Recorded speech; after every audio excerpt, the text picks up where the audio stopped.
Among the pantheon of headphones, there are a few that still seem mysterious, even though they have been in the market for years. One of those mysterious headphones is the Audio-Technica ATH MSR7b. This headphone was released sometime in 2018 and is the second iteration of the MSR7 series. There were some comparisons between the original MSR7 to the Sony MDR-1A and the MDR-1R. Those headphones looked similar to each other. But there are very few reviews of the MSR7b. In this video, we are going to delve into the MSR7b. Is this $250 headphone a standout product, or merely more noise for the rational audiophile to tune out? Audio-Technica says that the MSR7b is an over-ear high-resolution headphone. The marketing says that these headphones are made to impress even the most critical listeners. The MSR7b has diamond-like carbon-coated diaphragms, which frankly means nothing to me. This is just marketing mumbo-jumbo. However, Audio-Technica does promise that the 45mm drivers in this headphone will reproduce audio with remarkable accuracy and clarity, letting you hear every nuance of your music. The MSR7b allegedly delivers accurate low-frequency response. The MSR7b has a fairly traditional, sleek design. The headphones have a colored ring on the ear cups. The black headphone has a blue ring and the gunmetal version has a red ring. The headphones are light. Indeed, at first impression, the MSR7b seemed to be made of entirely plastic, but upon closer inspection, it became apparent that the ear cups are made of aluminum. However, there is some use of plastic as well. The yoke is plastic, though it seems to be sturdy. The headband material is metal. The ear pads are memory foam and soft. The headband padding does not appear to be memory foam. Indeed, the headband padding is fairly thin. Press in just a bit and you will feel the headband underneath. The headphone's ear cups can fold flat. The headphone itself does not fold into a more compact size, however. The MSR7b has a proprietary connection, which Audio-Technica calls A2DC. This looks like an MMCX connector, but it isn't. Audio-Technica has a webpage dedicated to their proprietary connector. They claim that the A2DC connection is better than MMCX. And funny enough, their reason that A2DC is better is because, number one, A2DC is a, quote, better connection. Number two, because it reduces connector rotation. And number three, to have a dedicated connector for audiophiles. I do not buy any of Audio-Technica's malarkey about why A2DC is better than MMCX. Nevertheless, that's the connector we are stuck with on this headphone. The MSR7b comes packaged with a nice carrying bag. Audio-Technica includes two cables for the MSR7b. One is a standard 3.5mm source connection, and the other is a balanced 4.4mm source connection. Both cables seem fairly sturdy and are not prone to kinks. As for comfort, the MSR7b is one of the most comfortable headphones I have worn. The earpads sit around my ears. However, the tips of my ears do touch the inside of the earpads just slightly. This does not cause any discomfort or pressure points. The clamping force is perfect for me. The headphones grip my face but never seem to add pressure or pain. I can feel the headband on my head, and I think a bit more padding would have been a good idea. I do feel a slight pressure point on the top of my head. Over the course of a few hours, this contact does not cause pain, but it is noticeable. The MSR7b is a close-back headphone. Noise isolation is about average. With the headphones on my head and no music playing, I can hear the keys on my keyboard and the music which is playing at a comfortable volume from my desk speakers sitting 3 feet away. And I can also hear people talking several feet away from me. Overall, the build and comfort are quite good. At first glance, the MSR7b seems a bit plasticky, but that's not correct. There is a decent mix of aluminum and plastic, which results in the headphones lightweight. If you are rough with your gear, then I would not recommend the MSR7b. However, if you employ reasonable care, this headphone should last a long time. The one issue I have with the MSR7b is the silly A2DC connector. Audio-Technica's explanation why they use this system rather than MMCX is spurious at best. It's not like they didn't have other options like 2.5mm or 3.5mm headphone jacks. In my view, this is a money-grabbing scheme. Audio-Technica controls the patents to the A to DC connection, so they get paid for the connector itself when cable companies want to use them, and Audio-Technica makes money off of forcing customers to buy proprietary cables directly from them. All in all, it's a greedy tactic, and I do not like it one bit. On the other hand, the fact that the MSR7b comes with both a single-ended and balanced cable undercuts my annoyance. To test the MSR7b, I used it with both the single-ended and balanced cables. I plugged the headphones into my Monolith Liquid Spark and Schiit Modi 3 stack. I also used the Low 2-Paw S1 and the Matrix Mini-I Pro 3. All of these sources are neutral. I did not use any EQ. I played music from Amazon Music HD. There are a few things I want to point out right off the bat. First, there is no difference whatsoever in sound quality between the balanced and single-ended cables. I keep running into forum posts and YouTube videos where people claim balanced cables have some inherent magical powers to make music sound better, and that's simply not true. I will not belabor the issue. Once a headphone receives sufficient power for the drivers, it does not care how that power is being delivered. The second point is that the MSR7b is really quite easy to drive. The headphones are 36 ohms with a sensitivity of 101 decibels. Let's take a look at the Paw S1 connection. This device has less power to deliver than any of the other sources I used for this test. On high gain on the S1 and connected via balanced output, the MSR7b got comfortably loud at volume step 15 out of 100. I achieved similar volume on low gain at volume step 44 out of 100. On single-ended connection on the S1, the MSR7b got to comfortable volume at step 60 out of 100 when on low gain. On high gain, again through the single-ended connection, I achieved similar volume at step 36 out of 100. I compared the headphones' performance between the Paw S1 and the Liquid Spark stack. The Liquid Spark provides 1.3 watts into 50 ohms compared to the S1's 120 milliwatts at 32 ohms from the balanced connection. With the Liquid Spark on high gain and the volume knob adjusted to provide similar volume as what I heard on the S1, there was no audible difference in driver performance. Simply put, the MSR7b does not need a whole lot of power. I do not think anyone should waste time and money buying a powerful amplifier just for this headphone. The MSR7b appears to have a slight sub-bass roll-off and a slightly emphasized mid-bass. In Mountains by Hans Zimmer, the MSR7b did recreate the low rumbling at the beginning of the song, but it was just a little bit underemphasized. The reverberation sounded natural, however. When the crescendo hit at the middle of the track, the organ cut through the other instruments. It was clear, but did meld very slightly with the other elements. The rolling thunder effect at this point was audible, but slightly recessed. There was no muddiness. I listened to two songs from the Sicario soundtrack. They were The Beast and The Border. Both tracks use sub-bass rumble throughout. The MSR7b easily recreated that detail. On some headphones, that overemphasized sub-bass in these songs begins to distort.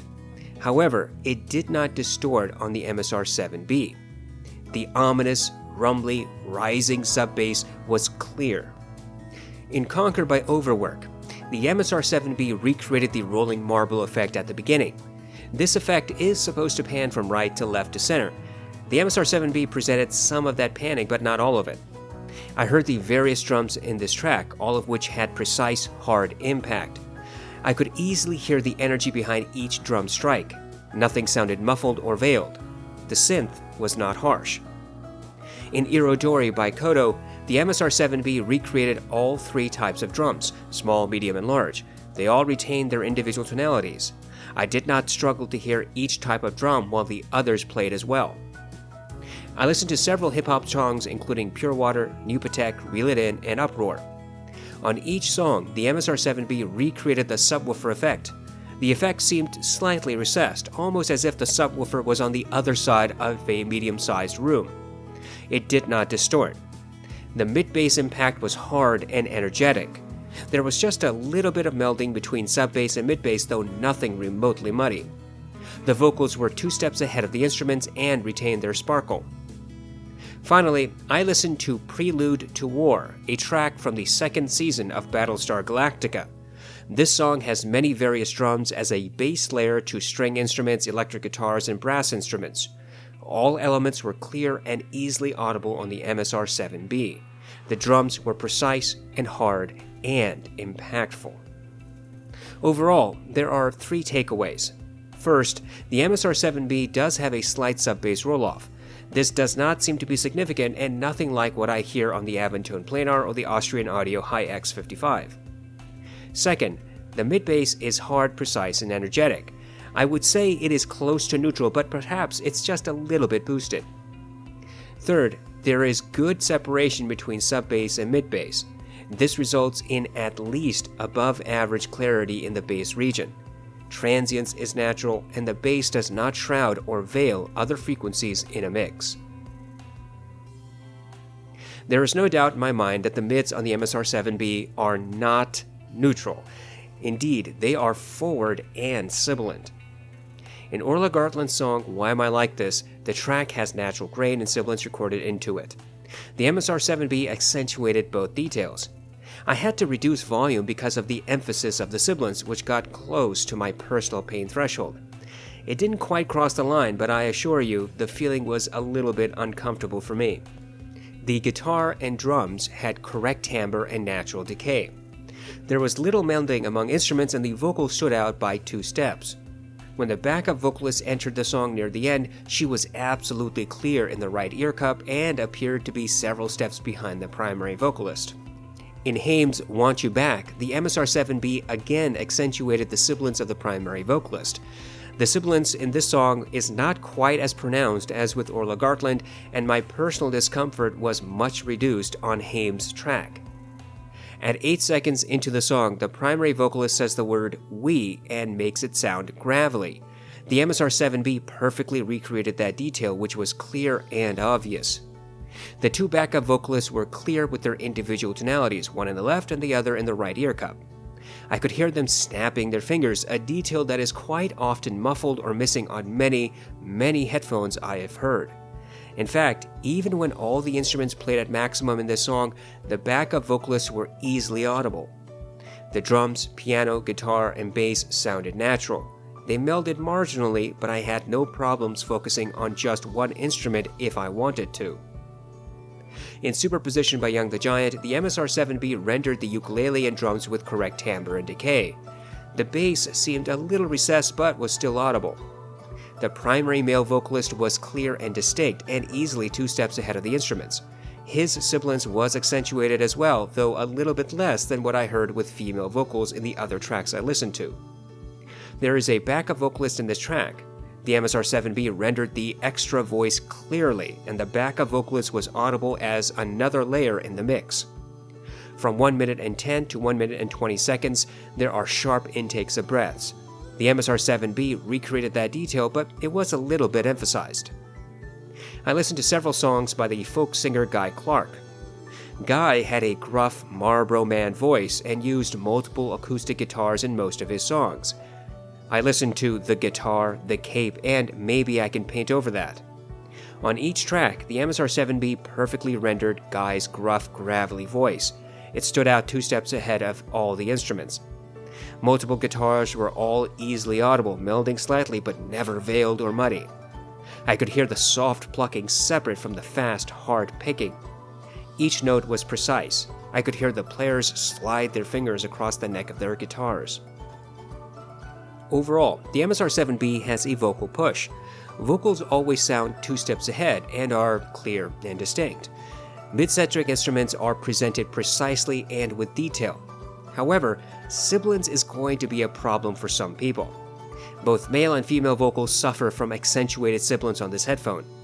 Each track and vocalist will be different, so the experience is not harsh across the board. Sibilant vocalists will be very obvious, which may or may not be to your liking. Treble response in the MSR7b seems to be just a bit elevated, but fairly close to neutral. In Scherzo for X-Wings, the MSR7b recreated the brass and horns with energy. They seemed slightly elevated, a bit forward, but not harsh or piercing. They retained their characteristic nasally signatures. The timpani was audible, but also a little bit recessed. I could hear the various group sets, but not individual instruments. The music was presented in a stereo field, left and right.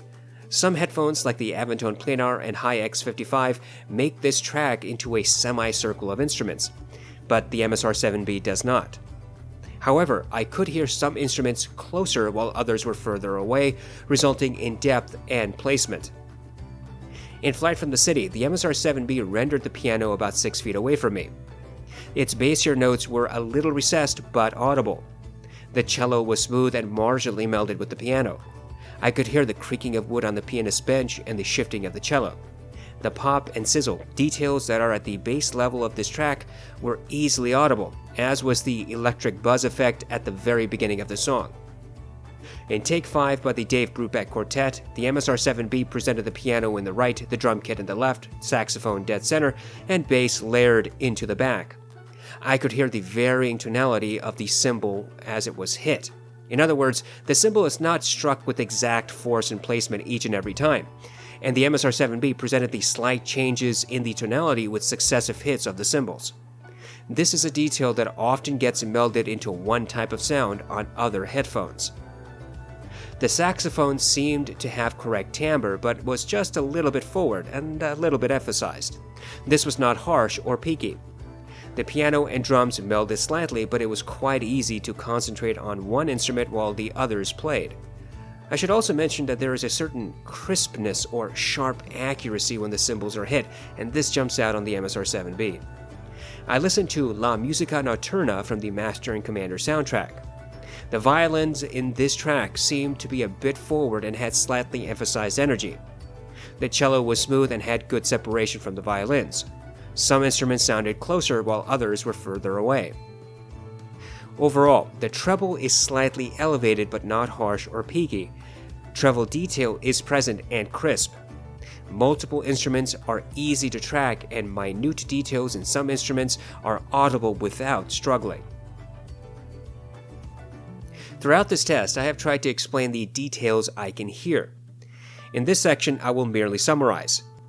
The MSR7b is not necessarily an analytical headphone, but it does render a respectable amount of detail.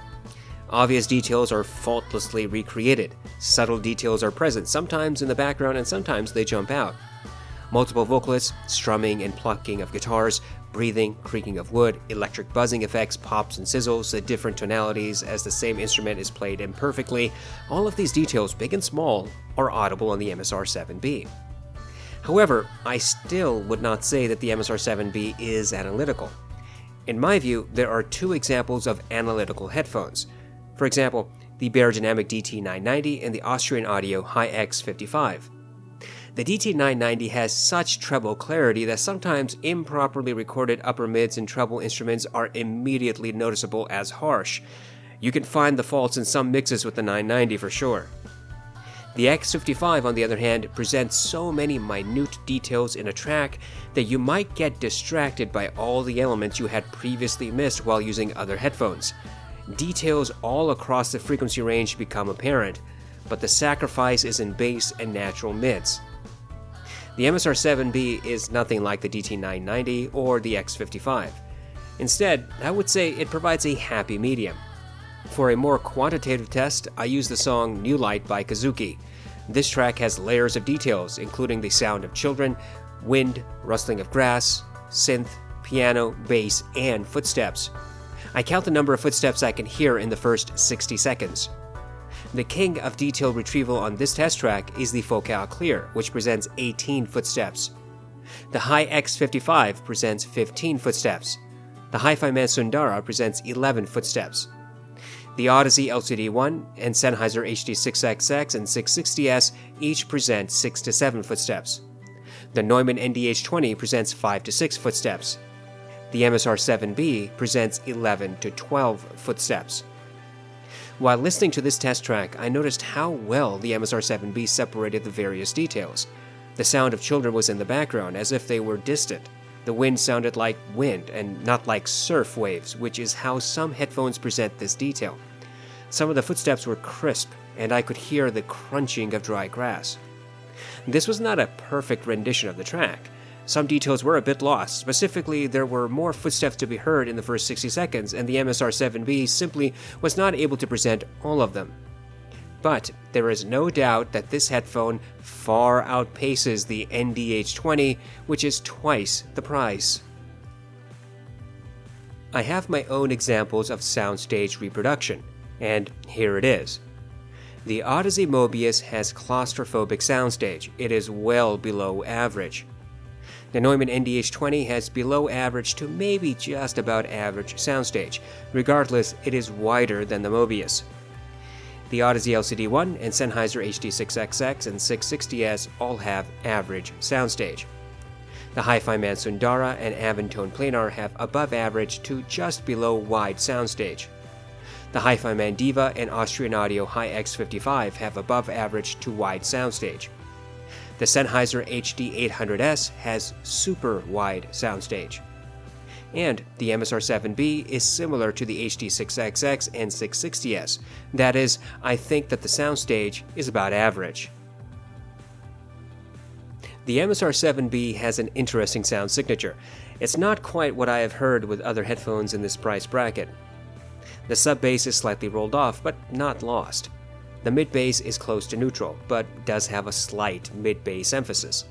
There is good separation between sub-bass and mid-bass, resulting in at least average to above average detail in that region.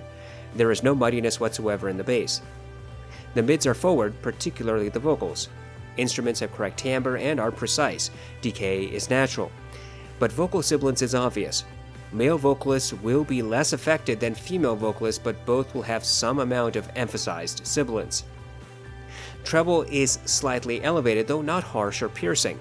Instruments sound clear and crisp, almost like you're sitting only a few feet away from the artist. The MSR7b's clarity and detail is quite impressive. I have never heard veiled or muddy presentation from this headphone. I never thought I missed a detail that was supposed to be audible. I never experienced the slightest distortion or lack of resolution in the way an instrument was played. Quite the opposite. The MSR7b has a very crisp, precise rendition of music. The plucking of guitar strings, violins, cellos, saxophones, trumpets, various drums, all of these instruments are rendered with clarity. In short, I would say that the MSR7b is a balanced sounding headphone with a lot of good detail and crispness.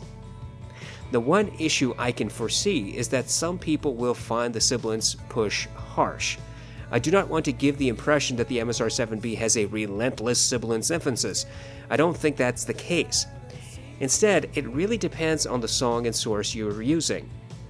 Orla Gartland, for example, has a sibilant voice, and her songs tend to capture that detail without remorse. So a headphone that emphasizes sibilance will make the already sibilant Orla Gartland sound outright unbearable to somebody. But turn to other tracks where either the singer has less sibilance or the sibilance has been toned down in the recording process, and the MSR7b's rendition of that detail is a nudge above neutral and not really harsh. If you have a warm-sounding DAC or amp, then the presentation might also be a little different on the MSR7b.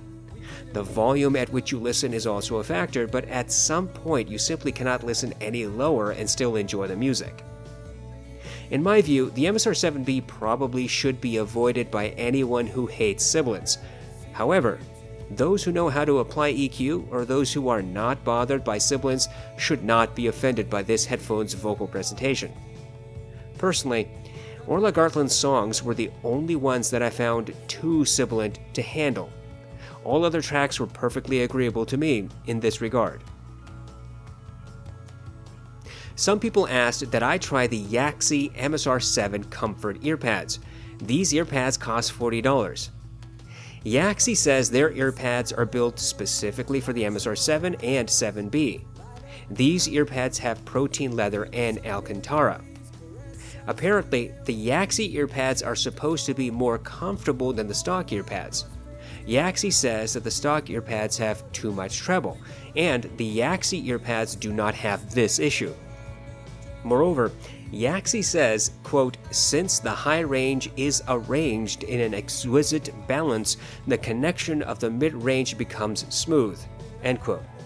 Yaxi also claims that, quote, "The presence and focus of the low range are greatly increased.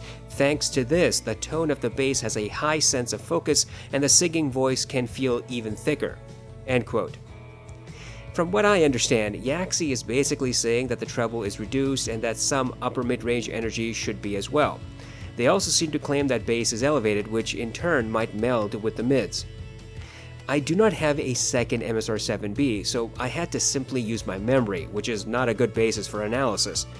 Regardless, after listening on the stock Earpads for several hours, I switched to the Yaxi Earpads and listened to my test playlist. I used the same testing parameters as before. I reviewed my notes regarding the stock Earpads to keep a comparison in my mind. Regarding comfort, I think this is entirely an issue of preference. I had no problems with the stock Earpads, and I cannot say that the Yaxi Earpads are more comfortable. They are not any less comfortable, if that makes you feel better. The Earpads, however, are not larger. In fact, the Yaxi Earpad openings are narrower than that of the stock Earpads, so my ears actually touch the inside of the Yaxi Earpads. The Yaxi Earpads seem to have a slight effect on bass presentation. Sub-bass appears to be a little bit elevated and probably more in line to neutral presentation. Reverberation seems to be a little longer on the Yaxi Earpads. Sub-bass and mid-bass have less separation and there is a bit more melding here than with the stock Earpads. Clarity that the stock Earpads have in the bass instruments is a little bit lost with the Yaxi Earpads. Indeed, sharp energies of drum strikes seem to be a little bit blunted on the Yaxi Earpads. The Yaxi Earpads did absolutely nothing to tame the sibilance in vocals. For example, with Orla Gartland songs, her voice still had elevated sibilance. I still had to decrease volume. The only difference I could tell is that with the Yaxi Earpads, the natural grain in her voice was a little bit smoother. As I listened to my other vocal-centric tracks, I discovered that the Yaxi Earpads do no taming at all of the sibilance. Male and female vocalists still have the same type of sibilance push as they did using the stock Earpads. I would say that the Yaxi Earpads seem to add more bass to the mids. In other words, there is a little bit of bass energy that bleeds into the mids. Vocals seem to be not quite as forward as they were on the stock Earpads. If I were to guess, I would say that the Yaxi Earpads keep vocals about one step ahead of the instruments, while the stock Earpads had the vocals at about 2 steps ahead. Treble energy is noticeably reduced on the Yaxi Earpads. Indeed, it sounded rolled off in some ways. Horns and brass seem as if there's a sheet placed in front of the instruments to absorb some of the energy. Most of the sound still comes through, but you can tell something is missing.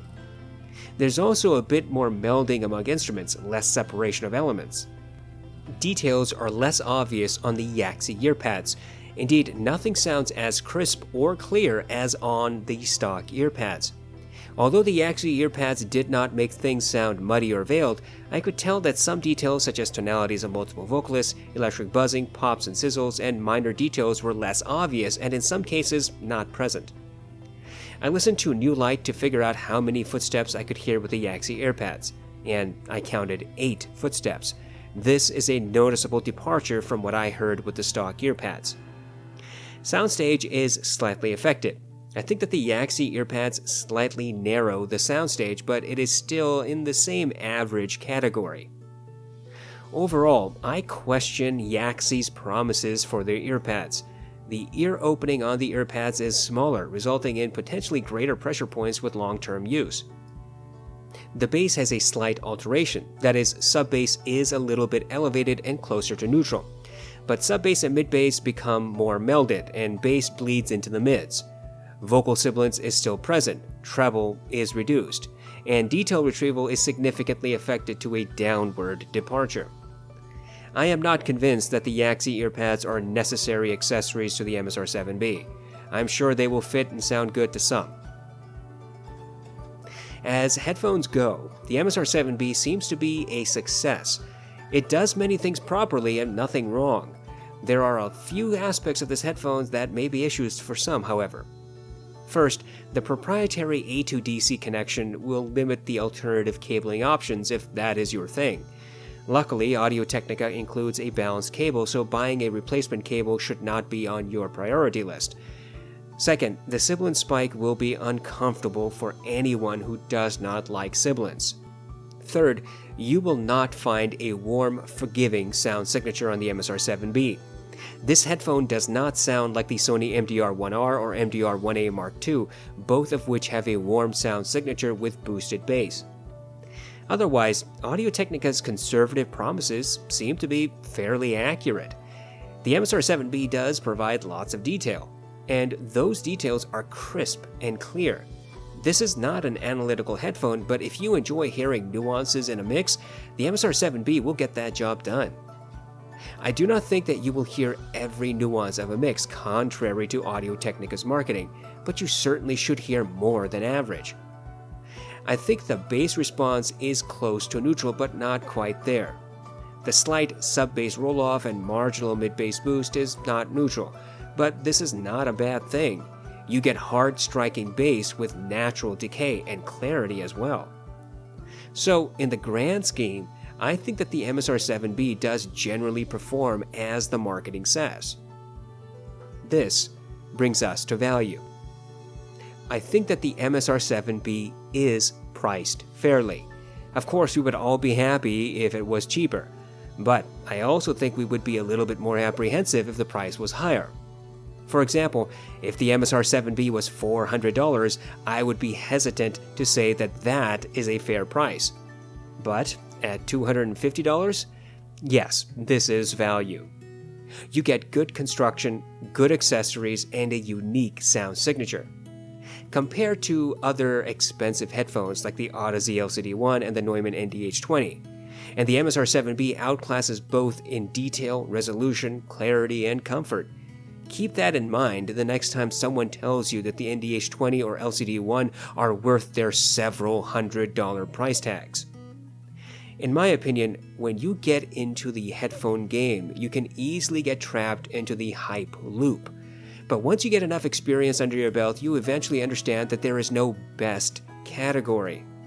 Forget all of those stupid YouTube clickbait videos that claim they have found the best headphone or the best amp or the best DAC or the best anything. Products, when directly compared to each other, demonstrate their strengths and weaknesses. Some might be better at some type of performance than others. Some will have sound signatures you like, while others do not cater to your taste. But there is no objectively best product. In my opinion, it's much more worthwhile to get headphones that do different things, headphones that help you experience your music in different ways. I think that the MSR7b does sound different from any other headphone I have heard in this price range. For $250, you get very good detail retrieval, good comfort, decent build, and precise, crisp sound. This headphone will not please everyone. There are reasons enough to dislike it, as I've spoken of already previously. But if you are curious about the MSR7b and you are not risk-averse to sibilants, then this headphone is definitely worth considering.